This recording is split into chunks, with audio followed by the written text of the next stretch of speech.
What's going on, everyone? Welcome into the Nittany Pod. I am AP, joined again by Alex and TK. Blessed to have you guys here. What's going on? How are you? Good, man. How are you? Doing well now that I'm done dealing with all that technical difficulty bullshit. We were sitting here recording for about a solid 5-10 minutes, and Just I weren't noticed, recording. Yeah, I looked down and noticed I didn't start recording. So yeah, we here we shit are. the bed. It's all right. It's about how you respond. Yeah, All right, exactly. and that's what we're going to do. We're going to respond right here. All right, we are going to respond. It's great to be back. It's exciting Hell yeah. time for us, and we're ready to go. So we're back in business, and we are actually recording. So we are cooking here. Hell yeah. Season 3 about ready to be underway. We're 2 weeks out of the football season, and obviously you're looking at us live here. Not live, but we are on YouTube now, so definitely check us out on YouTube. Obviously, you'll be able to find all of our previous episodes on Spotify and Apple. But, yeah, from now on, we'll be here. Subscribe. Yeah, exactly. Like and subscribe. Yeah, You'll be able to watch us freak out in person. Yeah, hit the That's subscribe right. button. I mean, shit. I mean, maybe then you'll be able to get your fucking white ponchos from last year. Hit the subscribe button. Yeah. Hit the subscribe button, people. We need it. All right, let's hop right on in and get this thing going with some camp notes. Obviously, I'd mentioned we're 2 weeks away from football season. That means we're almost done with camp, and we've been receiving a lot of updates. Shout out to all of our beat writers here at Penn State. They do a wonderful job for us, giving us an insight on practice, and we've been hearing some great things. I'm going to start off. Big Ten Network, they made their annual stop at Penn State back on August 6th, one of the first stops of the tour. And they had some great things to say about us, man. Defense, once again, looks like it's going to be really, really good. Drew Aller looks very comfortable. Offense looks bought in. And another thing they said, which is interesting, very, very physical, which plays into they haven't really been able to scrimmage yet because of that. Now, it's looked good so far. Yeah, I just thought it was funny, like the wording there that you did with the offense. What did you call it just then? They bought in. Yeah, bought in. Yeah. That kind of sounds like when we're talking about certain players, and it's like, yeah, you know, first one in, last one to leave. You know, they're bought in. Motherfucker, you better be bought in. You sit your ass on the bench. It's like, I mean, I hope they are bought in. You know, I hope they're committed. It seems like there was a lot of, especially receivers. Yeah, please God. Behind the scenes stuff last year that, you know, hindered the team on game day and some of these bigger games. So hopefully they are bought in. Hopefully, you know, we're able to put people in the best place for them to be successful and utilize their skill sets and not try and conform them. So hopefully they are bought in and ready to go. Yeah, Nittany actually talked about that in one of his interviews, I believe, putting people that do something well in the position to do that thing well. Yeah. And it sounds weird to hear a PSU offensive coach to say that, because I don't feel like we've ever heard that before. I know, crazy concepts, but yeah, I mean, I think this, I said this while we weren't recording, but I think this defense is going to be really good, and I think, you know, the offense can't get much worse. So I don't know if the defense will be as good as it was last year, but those are some tough shoes to fill. The offense has to be, well, the bottom line is the offense has to be better, right? In my opinion, and I'm not going to try and go down this rabbit hole when I say this, but in my opinion, this is James's last chance to get the OC right. So I agree. It's got to work. Yeah. It's the bottom line. Yeah, I think as soon as obviously Yurcich is just abysmal at his job. I think as soon as he, you know, was on his way out, I think as soon as the opening came available, we all thought, hey, like whoever he hires here, in my opinion, he was putting the trust of his job. Like, he was like, whoever I hire here is going to help me keep my job. Because right now, I am swing and miss on offense for years.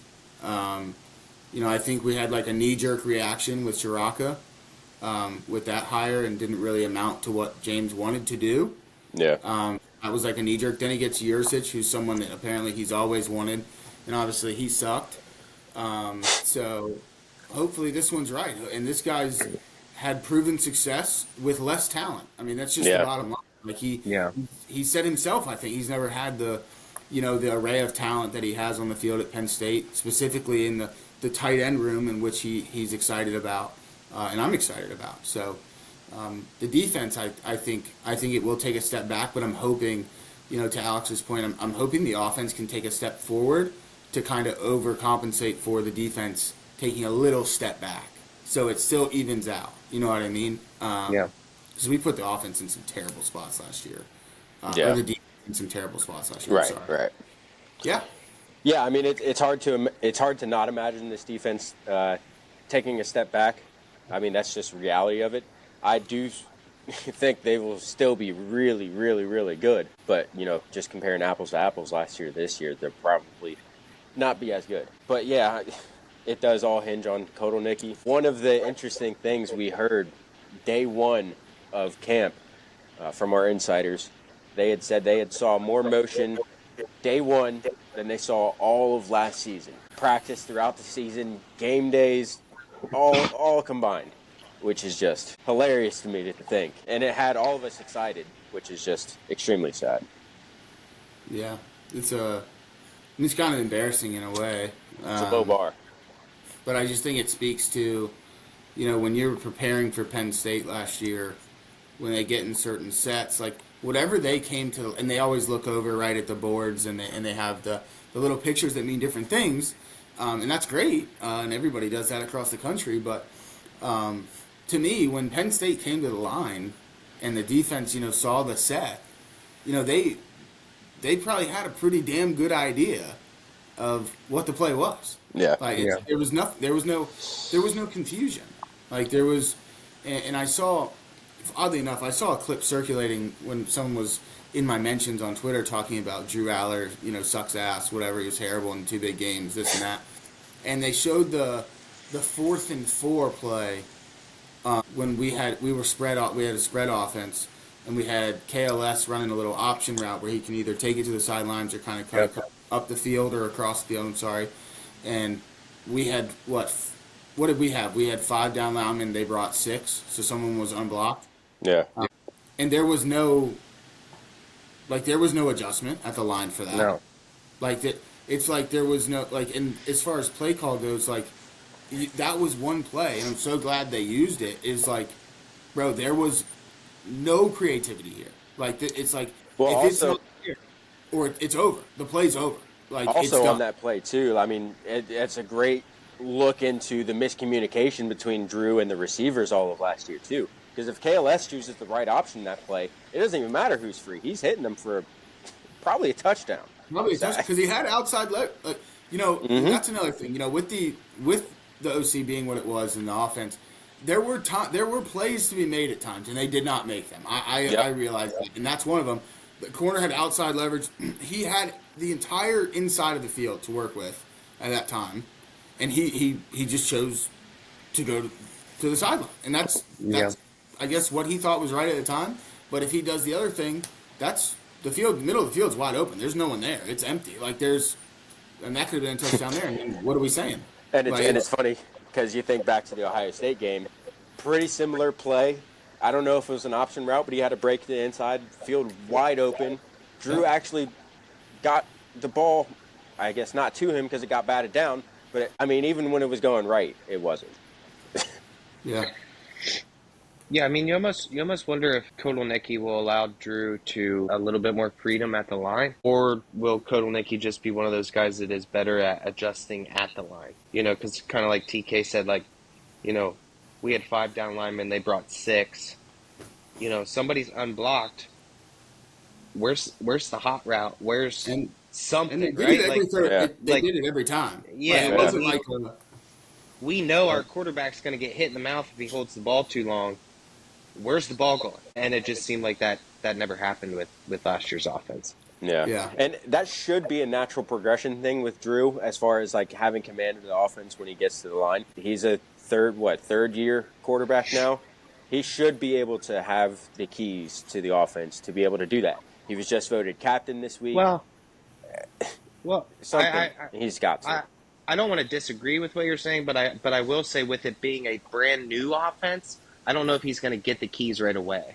He might, by game 4 or 5 or 6. Does he get him week 1? I'm not sure. Maybe he does. I don't know. Franklin will argue that it's not a new offense. Well, he's just a dumbass. We're not listening to James. Shit. I think he needs. I mean, he kind of needs them week 1. Like, as far as week 1 games go, like, if you want a tight asshole on week 1, like, this is probably the game for it. Yeah, like, yeah, definitely. Morgantown, everybody loves the quarterback. They're like, oh, like Penn State's not gonna be able to score. It's like, I mean, he's got to be able to do something. Like, they're gonna have to, and this will be another telltale sign. As much as I absolutely hate banking on this, like, and it's so cliche to say, like, James Franklin has to have them ready to go 100% week 1. Yeah. Like, well, yeah. if you lose week 1, then it's like this one in particular. It's like, well, fuck. If they lose week 1, it could spiral. We've seen that. It could go. We saw how that went. I was just thinking to myself, like, well, when has James lost week 1? 2020 was one, obviously. Obviously, that season spiraled. But other than that, I mean, I think he's typically pretty good week 1. I'm trying to think back. I mean, obviously, 14 and 15 are what they are. We had the Purdue. That was a scare. That was a scare for sure. So, I don't know, man. I hope they have it ready. One of the things that'll make your asshole tight for week 1 as well. James Franklin said that we're probably going to be rotating 8 or 9 offensive linemen. I personally hope that's done by conference play, but for week 1, who you have in front of you, that's rough, man. That's not what I want to hear. Especially breaking in a new coordinator. I don't like the idea. Never really did. James likes to rotate guys. On the defensive side of the ball, I feel like it's easier to do that. And we do that a lot in the secondary position, and obviously along the defensive line, you do it all the time. But the offensive line just seems like one of those positions, like you need some chemistry, you need some rhythm together. Just figuring out like what the dude across from you is doing, by snap, right? Like, JTT is hard enough to block as it is, let alone seeing him, for one drive and then you don't see him for 2 more and then you see him again, right? Like, I don't think it's the best approach, but hey, I don't make $7.5 million to decide that either. Right, you're right, yeah. Some would say it'll it's be too much. interesting. Another nice thing that we've been hearing, the kicking competition, 3 deep right now. They feel like they can win with anybody up there. Hey, that we saw week 1 last year. We missed 2 kicks excited right away. I will say I'm very excited to have a short range, a middle range, and a long range kicker. It's the dumbest thing. It's literally the stupidest Oh fucking my god. thing. And the kickoff guy will have 4. Yeah, I just can't fathom. Yeah, can't forget the only team in the country who has 3 different kickers for 3 different. I just can't fathom it. Like, who are you? Like, can you not just recruit one that can do it all? Like, who's going to miss the 50-yarder but make everything else? It's more put the freaking analytics book away, James, and put one guy out there that can put the ball between the 2 uprights. That's all I give a shit about. Hopefully he doesn't roll out 3 like we're talking about, but holy shit, that'd be something to see. And the kicker who does the fucking kickoffs is on the freak list this year. Yeah. Like, what do you mean? He's not one of the names in the competition. Only James Franklin could find a kickoff guy that's freaking 6'8", but can't find a 6'2" wide receiver to recruit. We can't even. Pray that there's not a segment. I pray there's not a segment on the receivers today. 15 minutes, bro. 15 minutes before that shit if came we start up. talking about the receivers, man, this is going to be a long episode. We are going to talk about receivers a little bit, but let's save that. What I said? I don't know. No, 100%. I mean, it's foul as shit. That's for sure. Yeah, it's pretty brutal. I love James. If you're listening, James, I love you. I don't. I hate you. It doesn't matter to me. Like, I can't stand you. So these 2 like you, I don't. So you're 2 for 3. So if you hear this, you're batting fucking better than the national average. So there you go. Speaking of the receivers, I want to hit on one more thing, and then we'll move on to some questions we've got for the season. Speaking of receivers, Liam Clifford has been a very buzzy name throughout camp. Yes, I just used the word buzzy. Yeah, and Liam Clifford. Yeah, and Liam Clifford. At wide receiver, Sean's little brother. What do you think about that, TK? I know you love that. I mean, like I don't want to do this. It's August 18th. Like I just, what do we mean? I don't want to Like, do this. like if he's gonna come out there and maybe he's him and that's great. Like awesome, man. Maybe. Put on for it like another Clifford legacy at Penn State. Give it to us all. We'll argue about him all year like we did Sean. But like I'm sorry if he's like wide receiver 2 right now, I got some fucking concerns, buddy. Like I got some real fucking concerns. Like Caden Saunders, what are you doing, man? Like, He's hurt. He's hurt right now. oh, riddle me that. It's something every year. Like Caden Saunders is hurt. Okay, so Trey Wallace, he's wide receiver 1 then. I mean, Oh, I would Yeah, hope definitely. so. Yeah. All right, so Fleming just came over to take a art class, or like what is he doing? Apparently, I don't want to like air out a bunch of notes that just came out. Go to On3, get on the boards, all that stuff. But apparently, Fleming is in the competition for some serious PT this year. Obviously, Yeah, I mean, he obviously- should be. Wait, hold on. Okay, all right. Did you just say that? Yes. All right. Hold on. Let's think about this. Let's think about what we just heard. Come on. Julian Fleming, who we recruited ridiculously hard, right? Number 1 receiver out of high school. I mean, this wide receiver room was, and I don't care what they say on Twitter about what fans say, because first of all, why do you care what fans are saying as much as you apparently do? But number 2, the room was dog shit last year, right? You couldn't get out of your own way. You couldn't fight your way out of a wet paper bag. And you bring in Julian Fleming to try and solve that problem, and you don't hear anything about him. Yeah, he's Nothing. like wide receiver 4 right now. Don't ever. I mean, like, ever. and hear that that's again. that's all you brought. That's all you brought in. For as Yeah. bad as the room was, that's it. That's all you got. Don't ever let me hear Julian Fleming is fighting for PT at Penn State ever again. What is Omari Evans doing? Where is But he? He's the one that Fleming is fighting with. I mean, instead we're trying to get excited about Tyrese Denmark, who we have no idea what he's going to be, right? But James Not is a throwing burner. his name around. And we got to mention Liam every chance we get. I don't know if... Never mind, I won't say that. But, yeah, I mean, it's... I am faster than Tyrese Denmark. It is baffling. Yeah, TK with his how- 4.40. I'm I faster do... than him. I do wonder how do we get a wide receiver room so wrong? I don't know. We gotta change topics, bro. I'm about to fucking lose my mind. It's August 18th. I can't do this. Yeah, right. right. I No, can't but do I this. mean, but no, Wrong it's one of the hires. biggest questions. It is one of the biggest questions of the season, and has been for the last 2 or 3. Like, You wanna- how is it so wrong right now? You I hire just a don't- I don't fucking know running how- back coach from Army to come in and coach the wide receivers for 3 years. Then follow it up with the guy that can't recruit for shit. So, Well, none of them That's can how you recruit get for to where shit. we're at now. So that doesn't Yeah, that I was doesn't gonna- mean anything to me. 'cause yeah. None of them Never can had recruit a anybody that receiver can for shit. recruit. So that doesn't mean anything to me. I might be a better recruiter and wide receivers than any of the people that have come through here. So at the end of the day, the receiving room, from what Alex said, is absolutely correct. You're on Twitter wondering what people are saying about you. How about just go fucking do something? Like go do something and then Yeah. we'll make be use here. of that nice new judge I machine mean- we got. Any advice? If the wide receivers currently want advice because they don't like the mean things that people on Twitter are saying about them, just go perform. And then you can say whatever you want. I don't see anybody bad mouthing Chris Godwin or KJ Hamler or Jesus, we've had so little. Deshaun Hamilton. They performed, right? It's like put that in perspective because I know, all of us are in chats and active on Twitter or X or whatever the raging Elon Musk calls it.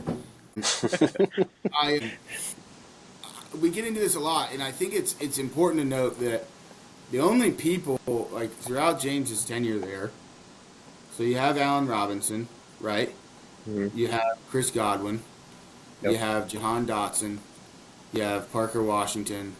You have KJ Hamler. We'll give Deshaun his That's it. flowers. But if we're really talking here, But Yeah, over the course as of like dynamic. 10 years, Yeah. at Penn State, let's eliminate KJ. Let's eliminate him. Like the Yeah, most. Take away his touchdown against Ohio State, we're not talking about KJ Hamler. Really. and honestly, you can eliminate Allen Robinson.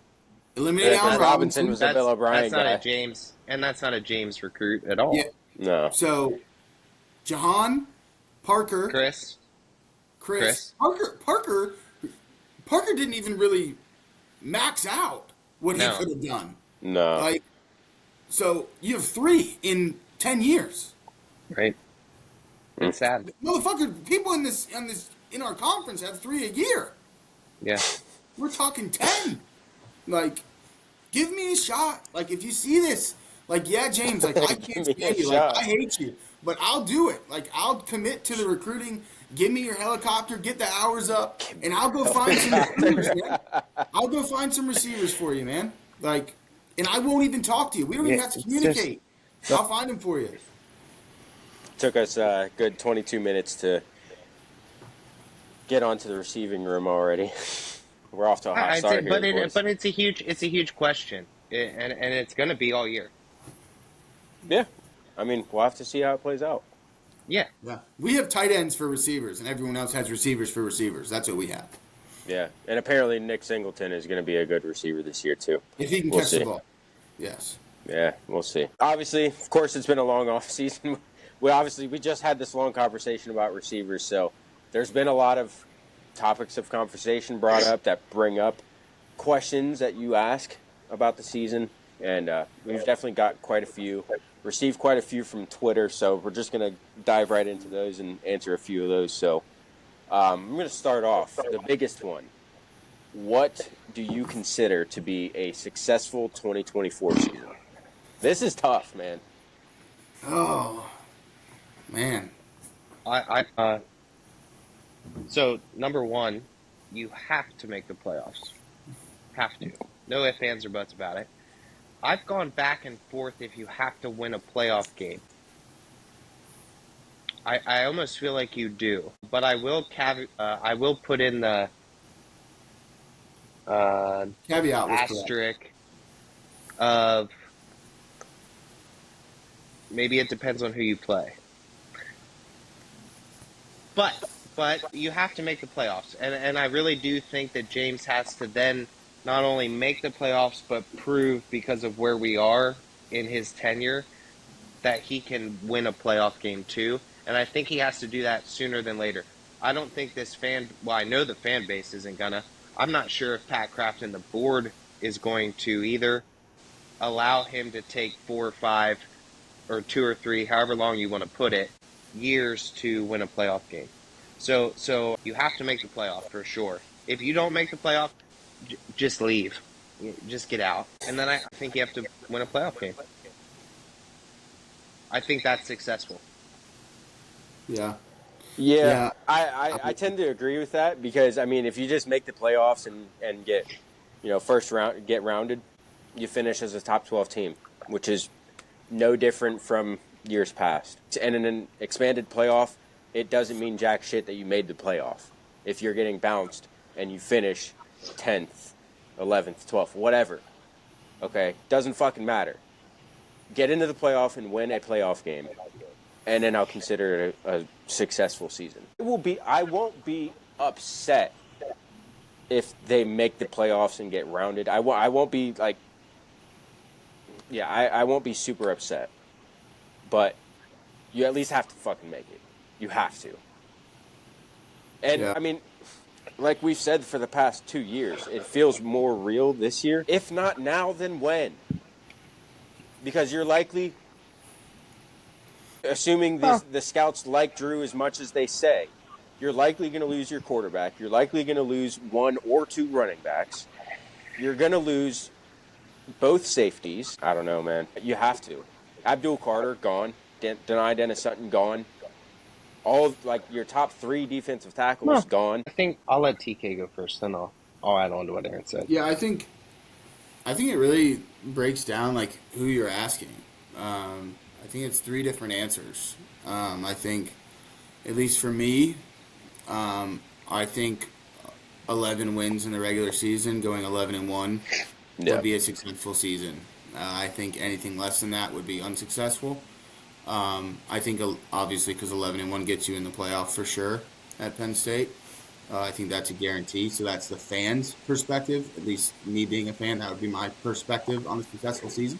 I think the university would call getting to the playoff a successful season because that is the goal, right? That's a step forward for what we've done. So they would consider that a successful season, even if it's 10 wins or 11.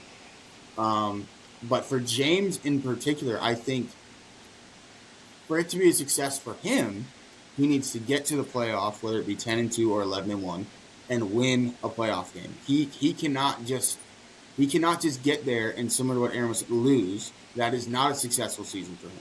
He has to get to the playoff and win the first round playoff game at Penn State. It would be anything else. And those are the three buckets I think you fall in, depending on where you're at with fan, university, or your James.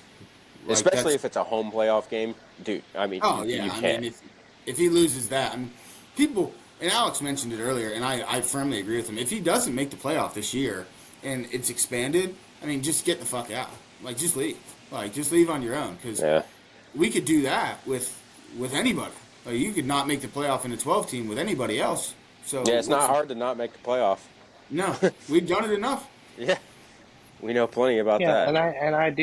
And I do think that the somewhat sad reality for Penn State football is it feels like we're farther away from possibly winning a national championship than we've been in some time. And what I mean by that is, 2017, you legitimately felt like you had a shot with that team. 2018, you legitimately felt like you had a shot with that team. 2019, you probably, felt a little bit better. But as we've gone on here, 2020, you don't really count. 2021 was abysmal, and 2022 and 23 were more of the same, right? And we can't say that recruiting has gotten dramatically better. It's been the same. And you have three guys, well, way more than that, but three guys on offense that really all could potentially be first-round picks. I know running backs aren't very valued in the NFL right now, but if they were, they could be first-round picks. You have probably multiple first-round picks on the defensive side of the ball again. I hate to say it. I don't know when. It feels farther away for me than it has in the last, 10 years. I mean, also, I feel like a lot of the country feels that way as well. I mean, realistically, think about it. You go back to the start of the playoff era, there's been 4 teams to win the national championship, 5 teams. Yeah, so it's hard. But I won't. Yeah, it is hard unless you find, an identity, right? We watched Michigan, and allegations aside on this, but we watched Michigan find an identity and use that identity and ride that shit all the way to a national title, right? It got over the hump. I don't know if they've necessarily carried the momentum from it, but we'll see. I think they could have done a better job in certain aspects. But, I don't know. I hate to be like Debbie Downer here. We're 13 days away from the start of a new season. Yeah, fucking season hasn't even started, guys. Let's go. It just seems like we kind of feel. It feels like we're stuck, right? Yeah, I mean we're in the. I feel like there's the, elite teams or in the playoff era. I mean, you put Michigan in there now, Ohio State, Georgia. Yeah. You could even put an Oregon in there, Alabama. Yeah, I mean, look at what Texas is becoming. We're in the tier below them. We're in the tier right below them, and then there's the middle of the pack and middle of the pack of their respective I'd say Oregon conferences. still has to prove it yet, but obviously on paper they're above us for sure. And if Lincoln Riley figures out defense, I mean, look the hell out. right? Yeah. Like, they're not going anywhere. I'm Well, sure Alabama's not going anywhere either because all that coach does is win. So, Yeah. it's frustrating, but It's definitely a weird vibe around this team. I have not felt this is the most down I felt about Penn State football probably since, I mean, taking 2020 and 2021 out of it, since 2016. Truly. And probably, when you think about, like, when you truly think about it, cuz the past few years there's been a lot of hype around Penn State. And there's still a lot of hype around Penn State this year. Don't get me wrong. But in comparison to previous years, it definitely feels like there's a lot less hype around Penn State. When you talk to people about the best running backs in the country, Singleton and Allen don't get brought up at all. no. Everybody shits on Drew Aller. Obviously, James Franklin is James Franklin. Everybody shits on hey, him. the- I just feel it's like there's a it's vibe around the team that's very it's well, um, counted it's out. starting to feel like we're the dog with all bark but no bite, right? Yeah. Like it's almost like we've lost the respect a little bit, and that's not to say that you know Maryland disrespects us, but when you go and talk to an OSU fan or a Michigan fan or at Bama or whatever, right? Well, James Yeah. can't win the Penn State can't win the big game. Case Yeah. closed. Conversation over. And what do we say? Oh, we blocked a kick in 2016. That's all we got. Yeah. Yeah. We don't have anything else, man. We really Yeah. don't. It's not like like you said, like the season hasn't started yet. It's doom and gloom. I think it's like the opposite. I think it's kind of like we don't really know what we're gonna get. To be honest, don't really know what to expect. Like you have a lot of really good pieces, but I think it's like a culmination of the past No, few years, all the hype and all the excitement in the preseason, and it not coming to fruition.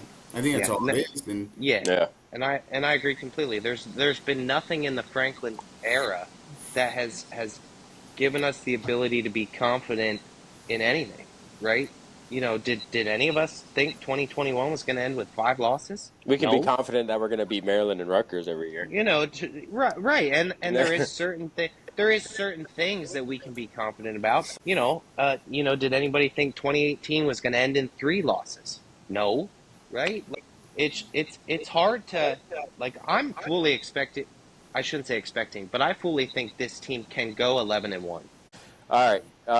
The next question we have, and we did receive this one from Twitter. Which wide receiver or wide receivers do we think pops off this season? I'll start. I think a low-hanging fruit on this one is obviously Harrison Wallace. He's the obvious answer. So aside from Harrison Wallace, who do we think is going to step up and really become a contributor at wide receiver this year? Is it Liam or is it the field? I'm not gonna say Liam. Like I'm just not going to. I don't. I don't understand that, man. Like I don't. So I'm gonna pray to God that it's Amari Evans, because I like Amari Evans. He just hasn't done anything.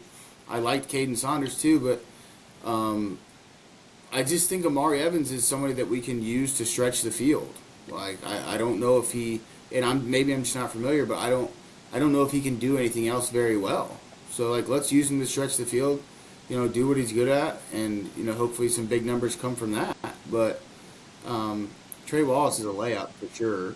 So I would just say Amari Evans or Caden Saunders, I guess. Yeah, I mean, I was kind of hoping that Julian would come in and I don't want to say like take over, but He still could. You never know. actually come off as a productive wideout, and maybe he will be, and maybe that's my hope because I feel like he's finally a big body wideout that we've not really had in a long time. Can they somehow utilize him in the red zone maybe a little bit more than the smaller guys? I don't really care who it is. I just need it to be somebody. For my mental sanity, it's got to be somebody. I'll let you finish. Sorry. I was just going to say, so I'll stick with Fleming and hope for the best. Obviously, Harrison Wallace is the layup, but aside from him, I think I'm going to go with the freshman. I'm buying into the freshman hype in Tyseer Denmark. And the reason why I say that the room is wide fucking open, man. I mean, James Franklin himself, everybody mentions it's Harrison Wallace and Liam Clifford, and then other than that, it's pretty open. And Denmark has been making some waves early on in camp. Maybe it continues. We'll see. The room is wide open. He's looking solid in camp so far, according to James Franklin and everybody else. I mean, if he's able to elbow his way in there, he might take it and never look back. You know what I mean? Yeah, and that is, I mean, this is huge. I mean, that's possible. But I mean, it's also, I think it's also a massive problem. It's August 18th, and we have two people that we feel good about and nobody else. So it's like it's almost like you're just like praying at this point that somebody does it, because two won't get it done. So somebody's going to have to break out for them to do something. I really think it's just going to be like, and we'll keep saying it, I really think it'll just be Tyler Warren or Dinkins or shit, even Reynolds or somebody. Like, that'll be the option. Like, it'll be, we'll have to, I pray to God it's no like middle set screens like last year, but like we'll have to just use the tight ends at an alarming rate, to be honest with you. And that's okay. If we can scheme them to get open, that's fine. I don't know if there is a third, and neither does James, apparently. So yeah. Last question, and then we'll move on to our predictions for Penn State. This is from Key in our group chats here, TK. Is USC, is the USC game going to be a win? This is for Key specifically. Yes. I say yes again. Yeah. I've told you yes 30 fucking times. Penn State goes to USC and wins. I don't know how, but they're going to win that game. And if they don't, I mean, okay. Like, if they don't win, all right. I mean, that's a loss. So then you're looking at probably at least 10-2. So, I mean, they better fucking win. Let me put it that way. Yeah.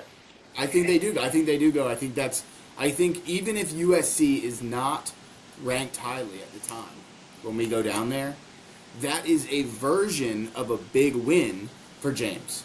To go to USC, big program, recognizable name, everything under the sun, blue blood, bang, beat USC at USC. That's a big win. Well, I think. Yeah, I'd agree. And I think USC could be ranked fairly decent, depending on what happens in the first, 3 weeks of their schedule. Yeah, they got a big one week one. They play LSU. Yeah. So, yeah, I think we beat USC. They actually weren't the away game that I'm most concerned about. Yeah, so I was going to follow that up. What do we think is the second toughest game? Because obviously the toughest game is Ohio State. What's the second toughest game on our schedule? Is it USC? Is it Wisconsin? I think it's USC or Wisconsin, but I'd say USC over Wisconsin. I lean Wisconsin. I mean, I know we usually beat Wisconsin, it seems like, amazingly enough. Yeah. But, I don't know. I should probably consider, East Coast to West Coast thing and all that a little bit more. It's a toss-up. I think you could flip a coin between those two games. And I also think the West Virginia game week one is in the top 5. Yeah. Oh, definitely. I think West Virginia is a sneaky competitor for second toughest game. Just because it's week one, you're breaking in coordinators. There's a lot of unknown heading into that game. On the road. On the road. It's going to be a crazy environment. But no, I think USC is actually the second toughest game. Very close edge over West Virginia. Wisconsin is a very tough game, yes, but it's an opponent Penn State is extremely familiar with. They play them fairly often. And, I mean, West Virginia, I mean, your balls to the wall, all in on West Virginia, because that's the only, I'm sorry, but, that's the only real competitive football game you have for an entire month. Yeah. Yeah. You don't play Illinois until the 28th, which is September 28th, which is a month away. After that, it's Bowling Green, and you get a bye after Bowling Green, and then you go to play Kent State at home. So you should be all in. You should know the fucking heart rate of West Virginia monitors or players by the time this game starts. But for Key, specifically, Key, welcome to the Big Ten. Excited to see what Oregon's going to do. Yeah, definitely. God bless. All right, let's give our season predictions, and we'll wrap up out of here. First, I guess before our next episode, there is going to be some real football. College football starts next weekend, week 0. Florida State's playing across the pond. Yeah, not much of a remarkable slate. So let's just get right into our predictions for Penn State. Penn State's record at the end of the season will be 11-1. Lose to Ohio State. Yeah, I'm on the same boat. 11-1, lose to Ohio State. Yeah, agreed. Playoff exit. First How round. far are we going? He's First losing the first round. Jesus Christ, Alex. I mean, Sorry, obviously, dude, he is. It's fair. Yeah. I mean, I want to say 11-1. They lose to Ohio State, and I want to say specifically they beat Notre Dame round 1 in the playoffs. Ooh, specifically. In South Bend. No, Or were they going to be in Happy State Valley? College. Okay. I'll be there freezing my ass off too. Well, so why? Yeah. Yeah, I don't know. I don't know. I feel like it all depends. You know, you give me a home game. If they are 11-1 and we get a home game, okay, maybe my attitude changes on the playoff game. I Right. do not think James Franklin is going on the road and beating anyone in the first round of a playoff game. I don't care who it is. I mean, Bro, that would be so crazy. He might not even beat like a Boise State on the road. I don't know. Bro, he's 3-2. If there's a fucking number lower than 10 on their next to their name, he's not beating them. So Yeah, that's where I'm at. Yeah, I think I'm going to go first round exit as well. Because I think more than likely it'll be a road game for us. I think because we'll be 10-2, so that's why you're saying that. No, I said 11-1. But I know, but I'm do just still saying. think they'll probably put us at 7 or 8 seed or whatever the highest road game first round will be. That's where we'll be at. Anything else you guys want to hit on? yeah, you know what I just thought of? Wow, this is actually big news that I just thought of here. The Penn State, who you should and should not be following list, 2024. It is here. It is here now, so that'll be coming out. Obviously, some of you dog shit fucks are on the do not follow one for good reason. Fox, Franklin, and above. Fox Franklin. Look forward to releasing that. I always love getting some hate on that, and excited to be back, and hopefully it's a exciting year, and we don't have any breakdowns like we did last year. Oh, I'm sure. No. Last year was so rough, man. After the Michigan game, we said, totally fuck this. Our last episode last season was before the Michigan game. We said, fuck that after that. Yeah, because the season was over. Yeah, it was not good. But Wait, did we do one after it? no, I don't think so. Yeah, we did. No, I don't think we did, dude. I don't think we did, bro. Bro, we definitely finished the season last year because we talked about the Michigan State game. Did we? I don't Yes, know. dude. Shit. We got on here after Michigan and lost our fucking minds. Yeah, I remember that. Yeah. Yes. But for some reason, I want to say that was the last episode, but maybe I'm tripping. No, dude. But No, we finished. We took it on the chin and finished the season, just like we will this year. When yeah, we I was lose about our- to say, whatever happens this year, we'll take it on the chin and run with it. We'll take it on the chin and preview Bowling Green for you. Oh, dude. Fuck's sakes. Woo, that would be a nasty episode, man. Oh, man. Yeah, you guys are in for entertaining episodes this year. No Watch matter us what. freak out on YouTube. Listen to us on Spotify, Apple. Don't forget to like, subscribe, follow, do all the bullshit everybody tells you to do for these podcasts. Appreciate you guys tuning in. Alex, TK, thanks so much for joining me again. And you guys have a wonderful night. Take care. Peace. We're going to...